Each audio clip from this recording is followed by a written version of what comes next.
For the new participant, please write your name to the chat box, and we are about to start. This training will be done by myself and Mr.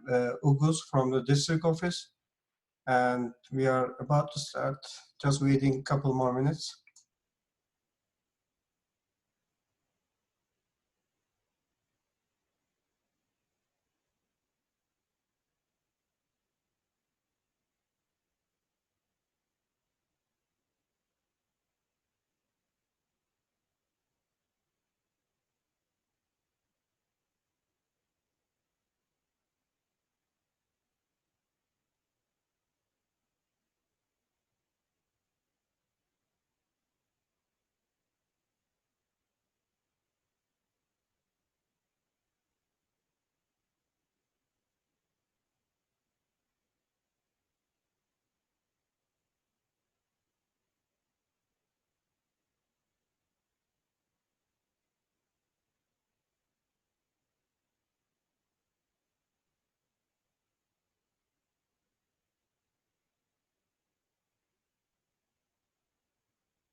Good afternoon, and please, if you haven't done so, please write your name to the chat box. So this is for the attendance purpose, as I said before, so we can start right away. I'm following up the new participant. Currently, we have 42, and we are waiting almost 60 participants today. And thank you for coming to Harmony Public Schools boundaries training. As I mentioned before, myself and Mr. Ugus will run the sessions, and time to time Mr. Ugus will join as well. And you can write your question to the chat box. I will monitor the chat box as well. So if you have any question, please write to the chat box. And you should be muted. But if you have any immediate question, definitely you can unmute yourself. Let's start. I'm checking if any participant is waiting. Okay. As we discussed during the summer, we would like to go over with this because of the new normal. We would like to remind this training to all of us one more time. At the most basic level, boundaries are the guideline that we use to set expectation, responsibilities, and limits for ourselves and other people. As a staff member, boundaries determine what is and what is not okay or allowed in our relationship with students in classroom, in online learning, all of the time. So, because there's an authority differential between you and your student, what you create and allow drive the conversational boundaries of what happens in your classroom. In other words, you are the educator, so you set the boundaries. Where you draw the personal space line is up to you and your role as an educator. It's important for you to make conscious, intentional, and consistent choices about the boundaries at all times. Please write your name. I approve for new participant to the chat box. Please write your name to the chat box. Physical boundaries is first one. I know currently we are not on the physical settings because of this new normal, but let's go over it one more time. High fives, handshakes, fist bumps are okay. Appropriate touching is, as a definition, whatever you would do in front of the student's parents or campus administration. Do not physically block a student that is attempting to flee or run, with some exemption. We are going to talk about it, like crisis prevention, or if the student's giving a damage to themselves. We're going to talk later about that one. Mr. Ugus, do you want to elaborate this? Yes, Mr. Wicker, and hello everyone. I was joining from district office. Yeah, I mean, as we were saying, we're saying here, don't physically block students that is attempting to flee or run. Some, situations, let's say if, student's body is sometimes big or bigger than you, it may be, carry a big, risk to trying to, block students, I believe. So we let them actually go at the, moment, but it doesn't mean that, of course, we're gonna let them run away from school or anything like that. I believe I can, recommend here actually, we, as soon as they do that, we can find an administrator, at the moment and report the situation. So someone actually taking care of the situation. So I would say that. Thank you. Okay, do not grab a student by shoulder or arm or backpack. Not hugging. And as an educator, most of the time student wants to hug us. I know. Every morning I see a lot of lovely faces, and if in this situation, just stay stationary. Please do not hug the students. Do not get into the personal space. Yes, Mr. Bruce.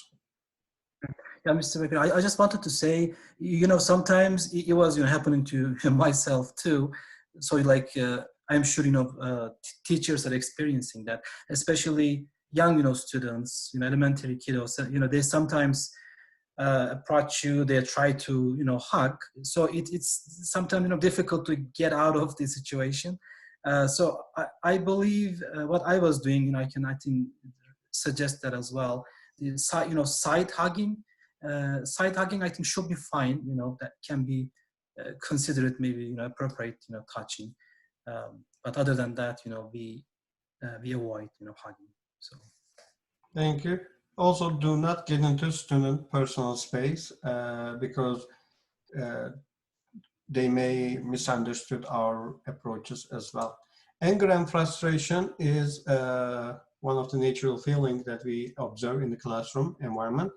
Annoyance, even anger, and a sense of frustration happen. These feelings have implication for the individual students, the educator, and the classroom as a whole. And protecting boundaries and modeling these for students is important, as a student may have very different boundaries from the staff member, as an individual, as well as from what is expected in the classroom and the broader culture. So as we said that we need to be careful about the feelings, what happened in the classroom.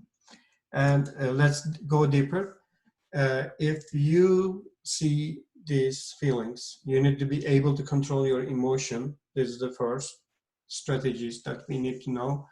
Step away to calm down, or call an administrator if the situation getting more difficult to handle. Please, please, please call an administrator. Avoid cursing in front of or at students, because as an educator, we are a role model, and also we should be professional at all time. As we discussed as we shared previous slide, nonviolent crisis intervention training equips you with an effective framework to safely manage and prevent difficult behavior in the classroom environment or in the school environment. Our campus did this training 2 times so far, and we can definitely continue to train whenever the need happens. Use appropriate methods of redirection, avoid the physical contact and raising your voice in this kind of difficult situation, because if we are going to escalate the situation, it may be getting worse. avoid slamming, and at any time, whatever feeling we have, do not throw anything to the students, because even it may be funny moment or difficult moment as we share, do not throw anything to the student. Mr. Bakır, Mr. Yes. yeah, for the anger and frustration part, as you were saying, those strategies might be helpful, and also some educator use. I'm sure some of your teachers are may be using those strategies like counting down, for example, from 10, and listening to another person at the moment, focusing on your breathing, uh, type of things. Those can be helpful also.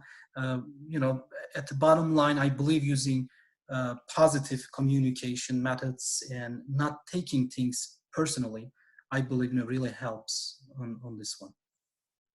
Also, our campus, culture might be different than your previous campus culture you work. We have a very different demographic, and we have almost 90% free and reduced, and there is some lack of role model at the home environment of our students. So we have to be promote positive culture role model at any time when we are working with our students. And let's continue. Anything you want to add, Mr. Gus, besides? No, I'm fine. Thank you. Okay. Peer-like behavior. Refrain from telling any inappropriate jokes and using sarcasm. That is really, really addressed in our summer meeting as well. We should avoid these issues in our classroom at any time. And because we are there to teach them not only the content level, also the expectation of their behavior. Refrain from the sexual or sexual orientation innuendo and banter. And this may also cause more difficult situation than we expected. Do not drive any individual student to anywhere. Our district has a policy for that one. If we need to drive the students, a group of students or individual students, we have to get approval from the superintendent. There's a form, and without this form, we are not allowed to drive any student to anywhere. Transporting a group of students to school events is okay with parental consent, with superintendent approval, as we shared. But individual students, it's really a gray area. We should avoid this situation as much as possible. Mr. Ruguz, do you want to share something? So as you were saying, thank you. I mean, that school events happening, as we all know, and with the permission slips, I believe we can transport them, as you were saying. However, driving students, individual students, we need to be really careful about that. We're not allowed to drive or give a ride an individual students. That's all I need to say. Okay. And do not give any opinions or comments about who a student may be dating or who they are friends with, because this is kind of contradictory situations, and we should not involve. And also, if you see any inappropriate things or any student bring it to that issues, please inform school administration as soon as possible. And we will discuss more detail about this situation. Mr. Rose, do you want to add anything? No, thank you. Okay. And time with an individual student. That's, as I said, really the difficult situations. If a student comes to your room, and shut the door, That's a red alert here. Get up and open the door at any time. And possibly reschedule time to speak with the student if the students not feel okay, or if you cannot avoid it, please immediately ask help, because we do not want to get in trouble for some other future issues. I will explain more. And at any time, doors should never be closed, locked with an individual student in your classroom. So if you are alone with a student, make sure your door is open and make sure nothing is blocking the doorway. And also another item is Saturday and after school tutorials. Sometimes we observe that there's only one student show up to the tutorial. At the time, we are asking you buddy up with another teacher and another classroom, so you will not be alone with the one student for that tutoring time. Mr. Ruguz, anything?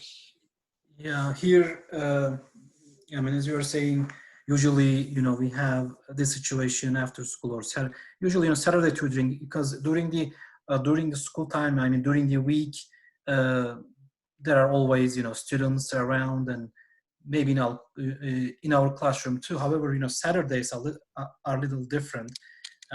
So if we see, I mean, there is only one student show up, it's better to buddy up with another teacher at the same time. We can walk around.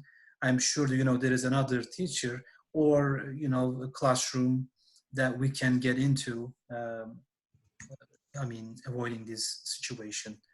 It's not recommended one-on-one. So thank you. Okay, thank you. And we had issues for this issue, working with the students in a closed door. It's really difficult on the legal side as well. Okay, and more concern. As you know, we offer encouragement and listen to the students. If students approach you for trying to tell something, it's okay to listen to them with these preventive actions. You need to cover also, you need to follow the guideline for that one. If you believe there's a concern with a student, inform campus administration immediately. And our point of contact for our campus is Mr. Boyd for health and safety issues. And for academic issues, it is APs of academics for your grade level.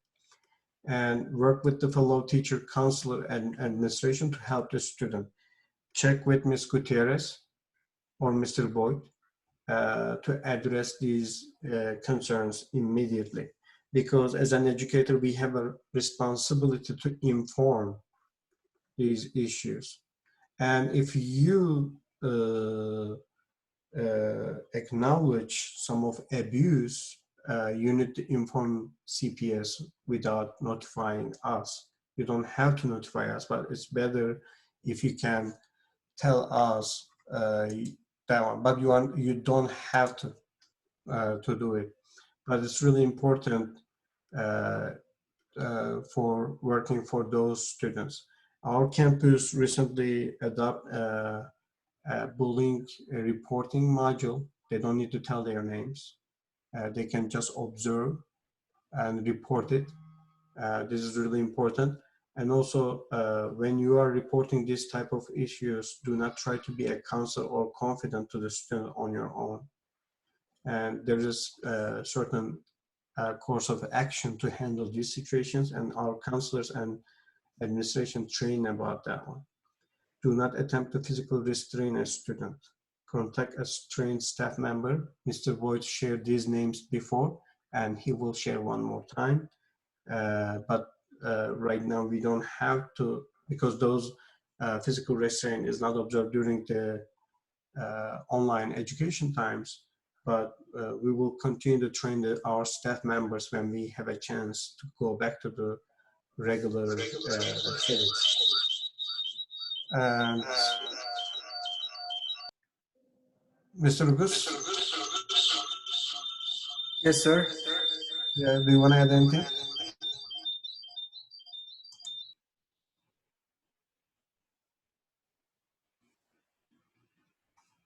Mr. Guz, we cannot hear you. Oh, Sorry. okay. Do you I'm want sorry. I to add thought that anything? I am I am on mute. Yes. Yes. I mean, as you were saying, if uh,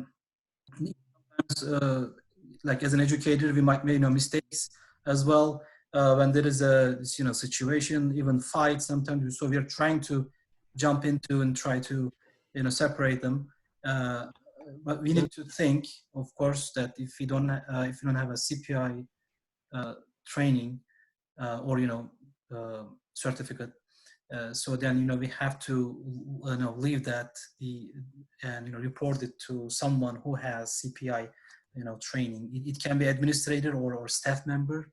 I believe your campus have some staff members have that training already with administrators. So yeah. Yes, Mr. Boyd already shared the names, and we have a committee for safety, and we will definitely share one more time for the staff as well. That's great. Yeah. Okay. If you have any question, guys, you can write it on the chat box. And if you recently joined, please put your name on the chat box. So this is for the attendance purposes. Okay, let's continue. Communication with the students and also communication practices. An educator's personal life should not be shared with or discussed in front of students. This details is includes but not limited to dating, marital problems, relationship discussion, and any discussion or inference of intimacy or sexual contacts. And also more details shared in the staff handbook, please check that one. The employee shall not communicate directly with any student between the hours of 10 p.m. and 6 a.m. And in this difficult time also we have new communication guideline. Please, we will discuss also those as well. Please follow that guideline. All communication with students must be through school-approved communication methods. For now, it is emails and also class dojo with parents or with parents. All communication content with students is to be professional and appropriate. Mr. Rugul, do you want to add anything?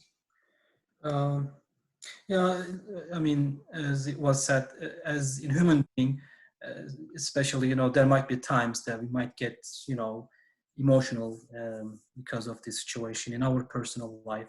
But during these times, we may, let's say, not careful what we said in front of, students about, marital or other, issues. We need to please don't do that. Okay, let's talk about the social media practices. And only, oops, sorry, it's coming. Okay, social media, only use school-approved social media to communicate with students. Right now, our school has a Twitter account, our school has Facebook account, our school has Instagram account, and we are announcing or communicating with parents through these platforms in addition to our school website and Remind. And do not communicate with students using personal social media, personal email. Do not text to the students and do not use personal Facebook or Instagram for school-related issues. And do not post any sexually explicit or anything can be look like a sexually explicit content or photographs on personal social media. Do not post pictures of students on personal social media. Educators are strongly discouraged from initiating or accepting invitation to friends to be friends or with the students. There is also a legal side, Texas Ethic Code, as I shared before during the summer. It's really important.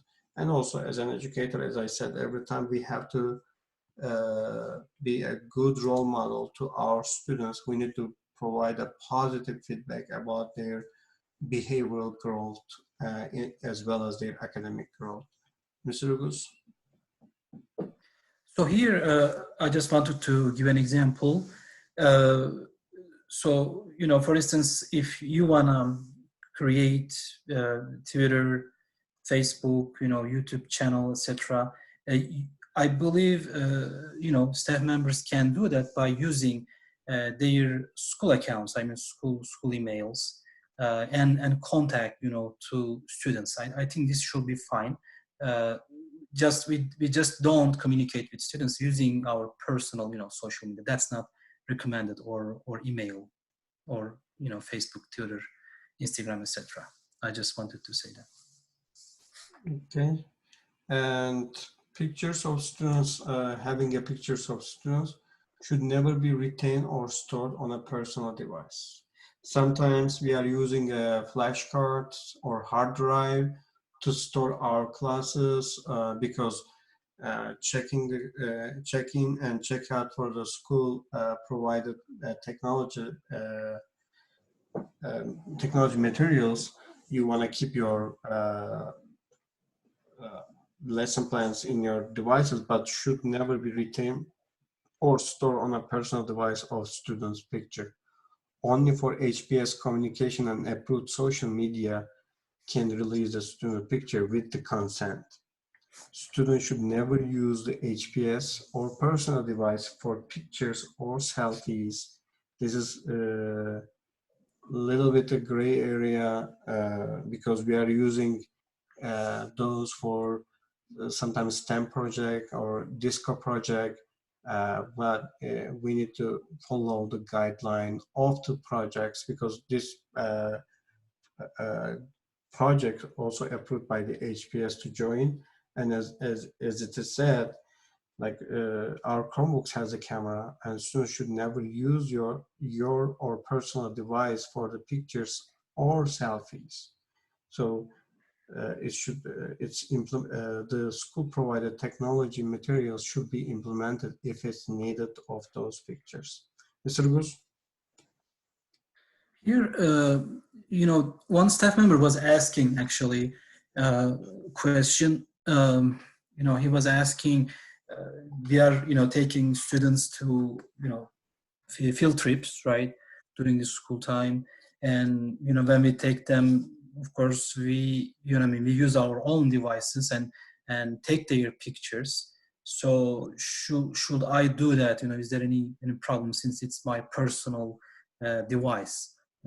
So, the answer actually, yes, you can use your personal devices. That's fine. You can take, pictures of students with that. Uh, However, you cannot store them, in your devices. As soon as you return from the field trip, you need to, hand it out to the proper person in the school. Sometimes, engagement coordinators are doing that. Sometimes, administrators are handling that. So they use those photos for their maybe, albums or websites, whatever, reason they want to use. But it should not be stored in you know staff members' devices. That's what I was going to say. And Ms. Hara has a question. I take pictures with my phone for science fair, then upload it to my email to print for boards. Yes, but you need to take it away from your phone, those pictures, after you print the boards for that one. Okay, let's talk about some actions for safer online environment. Right now we have, because of this new normal COVID-19, and we cannot go back to the school basically per the governor recent order. So we are gonna finish the year uh, online settings. So let's talk about some actions. Those are already shared with the staff member, but we would like to make it in one presentation. Do not make meetings or classroom public. Use waiting room options if possible in the platform that you are using it. And do not share post meeting class links on an unrestricted, publicly available social media post website. Provide the link directly to the specific students and participants. 2 weeks ago, I joined the Region 13 Principals to Principal meeting for science curriculum evaluation.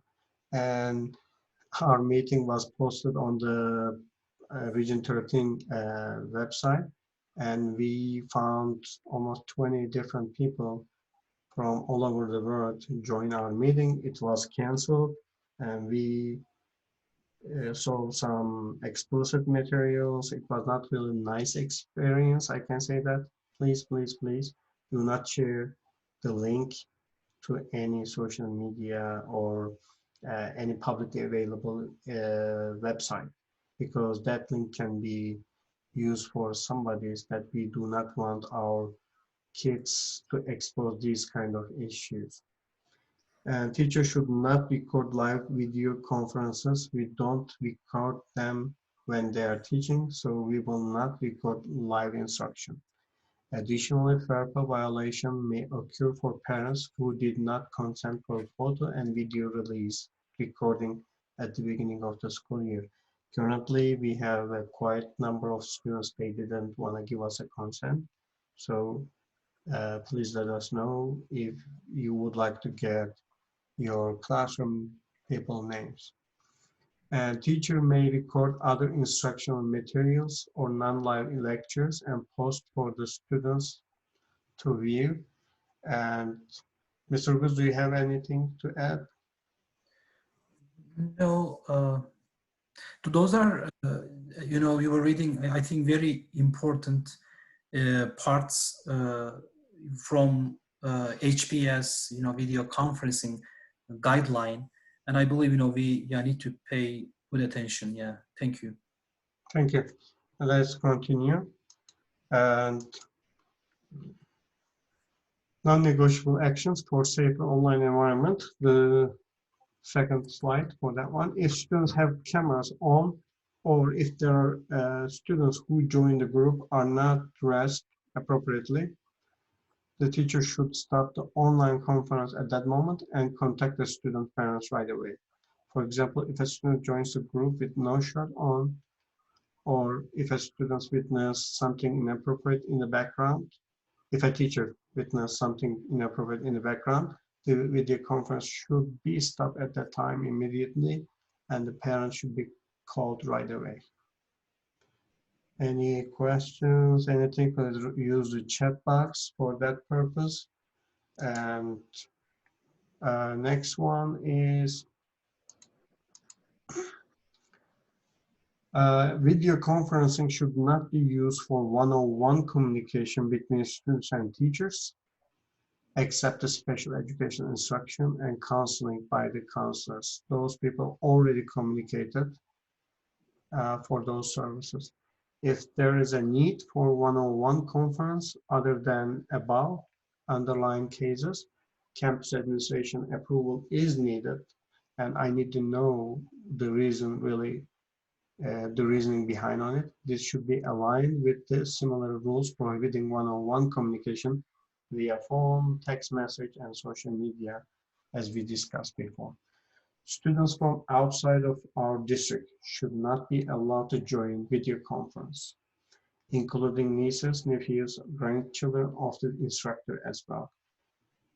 As a common sense, exception may be made for the teachers whose own the children are studying from home and who have no other option for supervision in the home during the time in which the video conference takes place. Campus administration approval is needed for that one. Also, this is also shared in the staff handbook, I think, bringing child to the workplace. So it's aligned with that expectations as well. Mr. Rubus, do you have any other? Well, sometimes, questions come in about, one-on-one. Like they're asking, I mean, what if we have small groups, like 3 people? I mean, 3 students. So, it is fine. It is okay, even three students. you just need to avoid that. It's gonna, I mean, it's not 101, except the special education instruction and counseling purposes. Those are, exception, but other than that, no 101. Okay. Next one is the teacher must always be the last person to hang up. On Google Hangout and other platforms as well, the conference doesn't end until the last person hangs up. We had some issues for that one and during the school time, as you remember, and we addressed these behavior. And please, please, please, if you are conducting uh, online sessions, please make sure you are the last one hang up, because that if you leave the session, if there is anyone in the session, if you're not the last person to hang up, students can stay online and continue chatting and turn their cameras back on. Those are kind of unsupervised area at the time. The teacher, every time the teacher must be the last person to hang up and end the conference call. So if there's a student who doesn't want to leave, please communicate with the parents immediately, or please call the school administrator so we can really check with the parents of that issue. Manage screen sharing option. If you need to use the Zoom, we are trying to avoid it, but if you need to use Zoom, change the screen sharing settings to host only. Also enable password for added layer of the security for that one. Like we are doing this waiting room and secure passwords. It's really important. And next one is ensure users are using the updated version of the remote access meeting application. Zoom recently added password by default for meeting and disabled the ability to randomly scan for meetings to join. And also make sure your computer is up to date, your browsers are up to date, and also your antivirus is up to date as well. Please arrange your meetings Monday through Friday between 8 a.m. to 4 p.m. This is the approved time, especially if it's class environment. It's better for us to 8 a.m. to 3 p.m. That's our regular school time. Mr. Bus, I forgot your comment on 16 and 17. Do you want to add anything? No, thank you. Thank you, sir. It was good. Okay. And like as we discussed, all these is really important for us, and we need to continue to be a good role model, positive role model for their academic and behavioral growth. Because as we share all these, this is the prevention of their how can I say that, their growth. This is the prevention of your career, your employment, your like reputations. If any of these is violated, definitely at the time proper HR action will be taken. And as I said from the beginning, as we share, uh, the boundaries are, we set it, and we should be consistent on those as the here, like it should be conscious, intentional, and consistent choices about the boundaries at all time. Boundaries is not only the physical environment, boundaries is also included the online environment. Right now we are hearing many difficult practices, uh, like a bad example, I can say that, and we don't want to experience same thing again. And one more time, I just want to say that at any time, if you feel anger and frustrations, or if you feel that you cannot manage the what's going on in the classroom or online environment, please do not try to solve on your own at that time. Please consult or report it to an admin to help you. Mr. Boyd, Ms. Perez, Mr. Ozan, and myself is here to help. And also, as a last one, we should not, how can I say that? We should refrain from telling them inappropriate jokes, sarcasm, or any sexual orientation comment. We need to avoid for this type of issues. And the last one is uh, if any students come to you and close the door, please make sure you open the door right there because it's really, really important for any allegations that can be made. You need to really be careful and you need to follow the proper protocol for communication with the individual students. If you have any concern with student well-being or uh, mental situations, you can report it to Mr. Boyd, our campus director for health and safety issues, or Ms. Gutierrez, our counselor. And also, if you uh, feels that, heard that, or the student told you there's an abuse going on, you need to report it to CPS at that time. We need to follow the proper communication protocol with students as well, as I said before, and social media usage should be also proper for the students. And there was a question about the usage of the uh, keeping the students' pictures, uh, about the keeping the student picture in our personal device for academic purposes. After we come back from the field trip or after we are done with our project-related issues, we should delete permanently those type of pictures from our phone right away. And also we share some behavioral expectation from each of our staff member. The key point is the proper behavior. What is the proper behavior? As we remember, the behavior we can do in front of student, parent, or school administration. This is the really highly important point. And at the end, if there's any allegation happen, we need to investigate it and we need to report it right away. As a campus administration, I have a requirement to inform if any inappropriate things happen to the students. Mr. Rubus? Well, thank you, Mr. Bakr. Well, that's right.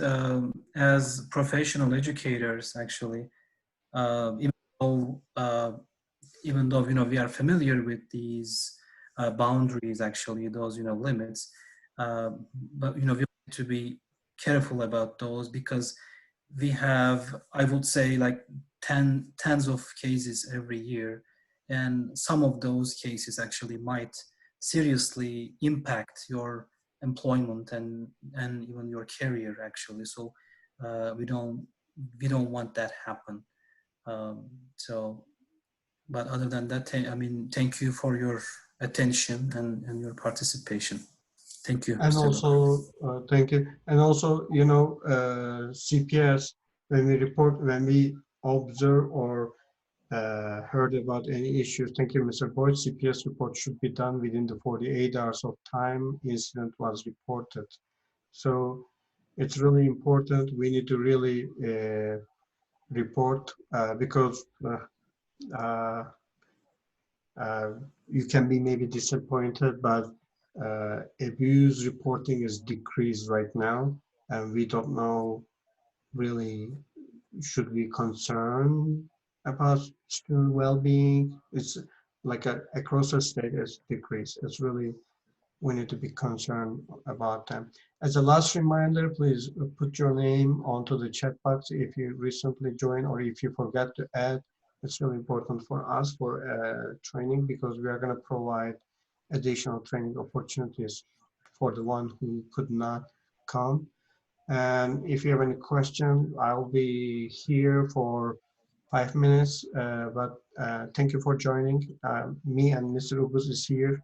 You can type on the chat box and we will be around. Thank you for your time for today.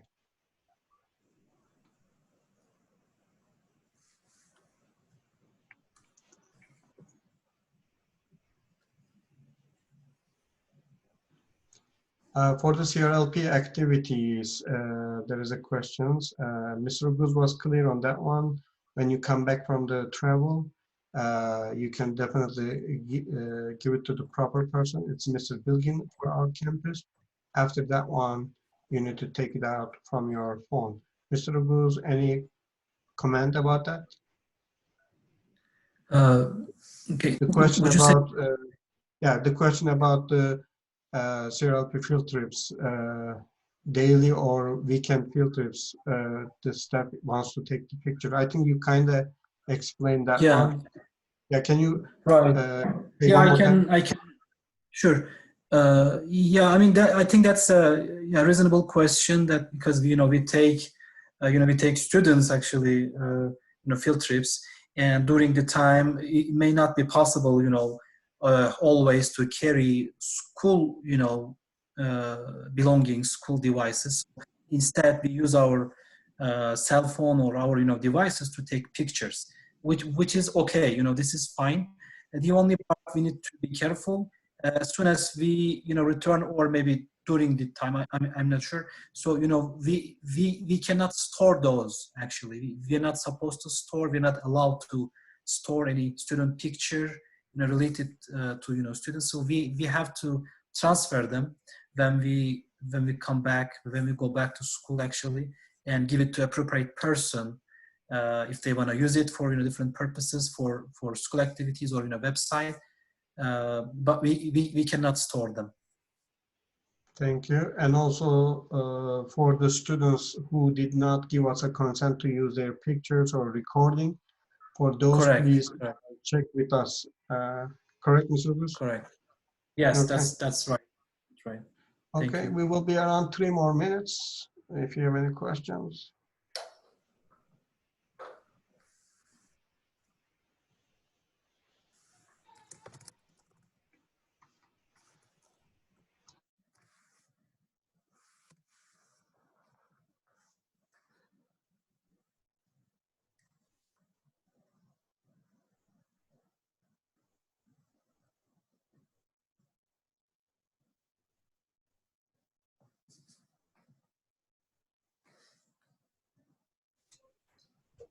Thank you for everyone. Thank you for joining. You still have minutes. You can ask the question or you can email us. Let me put the emails. Sorry. Those are our emails. If you have any question, please email us. So Yeah, I we was going can. to say that, Mr. Bakir, sometimes it might be long question or, questions that come to mind later. So, I mean, anytime they can shoot a question to you or to myself, we'll be happy to answer. Mr. Ugus, there is a question about the sports. What about the sports? If a student doesn't have a right to game, if we have another student, can we transport them or no? First, we need to get a consent from the parents. Second one is we need to get approval from the superintendent office to give a right. And do you want to add anything, Mr. Ugus? No, I mean, that's right. We And we need should. to have another staff member with you. We cannot really depend on another student. Yeah, if there is another person, in the car with the consent permission slip, parents, should know that, admin should know that. It should not be, one-on-one actually, you and then student, no. However, if there is another, staff member and student, I think that way should be fine. Yes, please. Okay. Thank you and have a nice day. It's a nice conversation. And I think we are done and have a good day for all of us. Thank you, Mr. Rubus. Thank you, Mr. Bakır, and everyone. Thank you. Stay safe, please. Okay. Thank you.